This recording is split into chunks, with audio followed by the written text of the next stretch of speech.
Na ką klijau. Paskutinis dalykas, manau, kurį darysim šiais metais tau. Tai bandysim padaryti, kad daugiau kuro paduotų.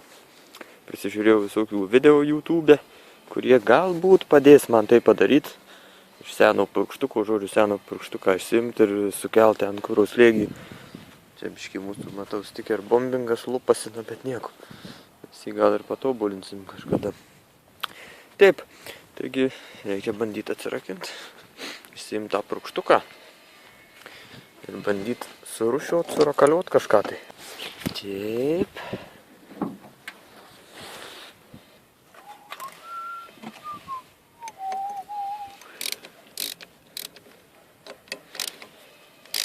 Kągi matau, kad reiks čia atjungti ir traselės gazo ir šlangelės, žodžiu, ten tos laidus visus.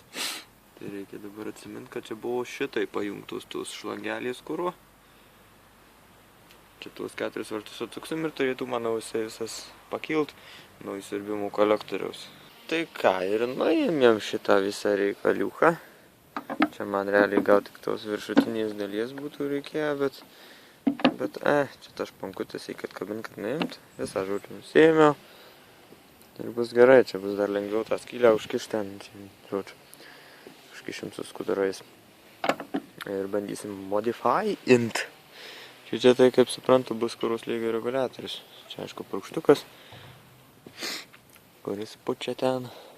Žodžiu, čia dar matau oro srauto matuoklį tokia kaip ir. Nu, žodžiu.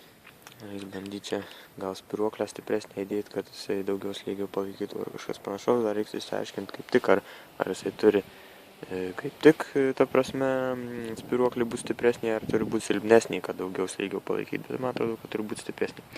Tai vat. Ir ką dabar čia viską sukaišiuojam, sumetam viską, kad peržiemotų laimingai ir viskas. Viskas paruošta žiemojimui. Kipsim į šitą reikalą. Tai ką, pabandom išardyti šitą visą reikaliuką. Ką čia pirmiau, manau, reikia gal šitą atsijungti viršutinę dalį nuo apatinės. Čia biškai bus patogiau dirbti ir kažkas gal aiškiau matysis. Tuos klipsiukus reikia taip užspaus. Turite nusimti. Ir vuolia. Štai kaip atrodo mūsų purkštukas. Manau, dabar šitą dedam į šoną savo gražiai. Ir bandom šitą paradyti. Manau, bandysim nusimti šitą kuro slėgio reguliatorių, pažiūrėti kaip čia kas, šitą plasmasiuką čia. Viską tą biškį apiplauti oro srauto matuoklę. Atsukę šitą varžtuką ir čia atkabinę ištraukę tą fiškę, mes pamatom purkštuko šiokį tokį vidų. Čia 2 kontaktai matom, kad eina į staradą magnetinį, kaip suprantu, čia bus, kuris atidaro arba uždaro purkštuką, kad purkštų arba nepurkštų. Čia taip, tarpinukė, aišku. Ir bandom dabar patį slėgio reguliatorių suardyti. Šitą plasmasiuką čia reikia, kaip matau. Ir kągi, atsukę šiuos varžtelius, mes randame tokius reikalus.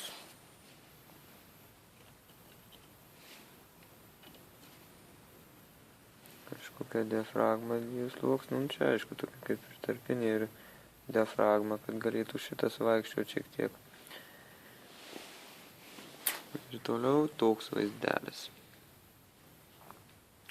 Tai dabar jūs man pasakykit, ar čia reiks stipresnės spiruoklės, ar silpnesnės, kad daugiau kuro paduotų. Nes kaip suprantu, tai šičia kuros eina, va čia kanalas, tą purkštuką, nu realiai čia, nežinau, net nelabai turbūt kitaip ir įmanoma. Nu, įmanoma, aišku, galima čia apačioj padaryti, bet tiesiog nelogiška.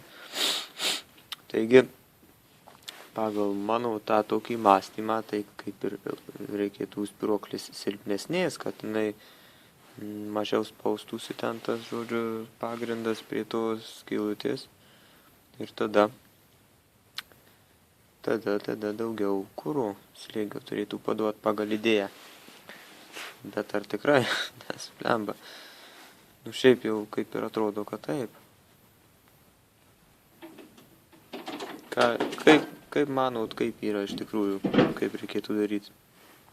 Nes čia toliau nelabai man čia nori ardytis. Tas centras nelabai nori įsitraukti.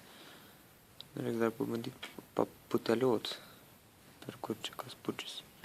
Na ką, išsiaiškinau šiek tiek, tai kad jeigu šį čia pučiant į šitą, kur rodo rodiklėlį įėjimą, tai tada eina per tą didžiąją skylę. Tai reiškia, kad kažkaip tai visgi yra eina kanalas aplinkui, greičiausiai per purkštuką ir tada eina šičia. Ir virš slėgį išstumia per šitą skylutę, kuria eina su šitu kiaurai išėjimu, kur rodo rodiklį. Tai žodžiu, kaip ir stipresnė spyruoklė turėtų palaikyti didesnį slėgį čia purkštuke. Manau, kad pabandysime šitą dalyką patikrinti. Sudėsim dabar kaip yra originaliai. Šičia su kompresorium pūsim, žiūrėsim, kiek jisai slėgio atmosferų išlaiko. Tada pabandysim įdėti šaibą kokią po tą spyruoklę, kad suspaustų labiau ir pažiūrėti, kaip skiriasi. Visai logiška. Turime ventilių, kurį užmausim šičia. Ir finale turim puikų testavimo įrankį. Genialu. Taip, turim čia žodžiu pasijungę tą šlangą viską ir aš kaip nors bandysiu parodyti čia su viena ranka, bus labai linksma. Eina čia gult, kaip man pasimt tą telefoną dabar, kad ką nors matytumėt. Nei tame, kažką gal pavyks čia parodyti. Dabar čia viskas pajungta ir girdėsi tokį įdomų garsą, kuro slėgio to reguliatoriaus, kai jisai jau pradeda praleidinėti. Iškart išgirsit ir pamatysit ties, kur slėgis užsilieka. Ne šitas garsas, aš bandau paspaustą pūtimą. Povelnių. Na va, tas buvo garsas ir kaip matot, užsiliko ties vieną atmosferą. Reiškia, šitas kuro slėgio reguliatorius palaiko vieną atmosferą. Dabar aišku krenta, nes ten metalas į metalą ir kai aišku pastoviai sirbliukas pumpuoja, tai ten slėgis lieka toks pat. O čia tai aišku praleidžia po biškį, nes oras ir žodžiu. Ir pabandykim uždėti tokią, sakyčiau, gan storą šaibukę, bet kadangi aš ją radau tokią tik tai, na dar radau popierinę tokią, bet popierinį ir šiaip žiauriai plauna, tai pabandysim su šita, tikiuosi nieks čia nesproks. Čia šiaip kas gali sprokti, tai ta diafragma, blemba.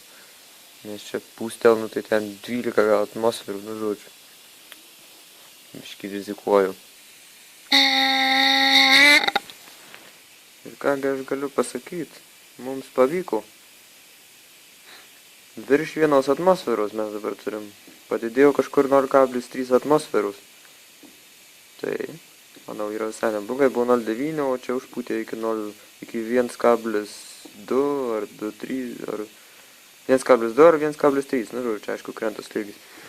Žodžiu, esmė tame, kad Zeba toks modukas šaibukį ten apie 1 mm ir jau mes turim slėgį didesnį. Tik tai dabar klausimas, ar jį dar didint, ar palikti. Tai nežinau. Kaip jūs manot, gal kas nors, kas žiūri, yra susidūrę, ar žino, ar geriau, ta prasme, dar daugiau daryti, ar palikti, ar kaip, nežinau. Ir vėl viską šardėm, žodžiu, prapūteliuojom normaliai čia prie tos kanalus, jeigu ką, ten kokių šiukšlių gal yra buvę, tiksliau, nu, žodžiu, viską prapūteliuojom, turėtų būti dabar gerai švariai viskas. Ir aš dabar manau, kad darysim šitaip. Sudėsim, žodžiu, be tos šaibos, originaliai viską, tada pabandysim nuo 0 iki 100, ir tada įdėsim šaibą ir tada pabandysim su ja nuo 0 iki 100. Dar kai įdėsim šaibą, grįžtamą, bandysim atjungus žarnelę, įjungti degimą, pažiūrėti, ar sirbliukas iš vis sugeba užkelti iki virš 1,3 atmosferos, kiek su šaiba būna. Jeigu sugeba, tai tada turėtų čia bėgti kuras. Jeigu nesugeba, tai tada net nebėgs, nes tiesiog jau nesugeba atidaryti vožtuvų, reiškia. Taip, va taip. Ir dar ten šlangelį vieną įtrūko, tai reiks tą šlangelę pakeisti. Žodžiu, šitas visas reikalas vyks, kai atšils orai. Po žiemos, nes čia nafik dabar šalta ir žodžiu ten visokie reikalai. Palauksim, pakentėsim, žinau, kad aš irgi belė kaip nekantrauju išbandyti šitą reikalą, bet, nu, žodžiu, pakentėsim. Mums pavyks. Žodžiu, surinksiu dabar viską originaliai, šaibukę atsidėsim gražiai. Viskas, lauksim atšylančių orų.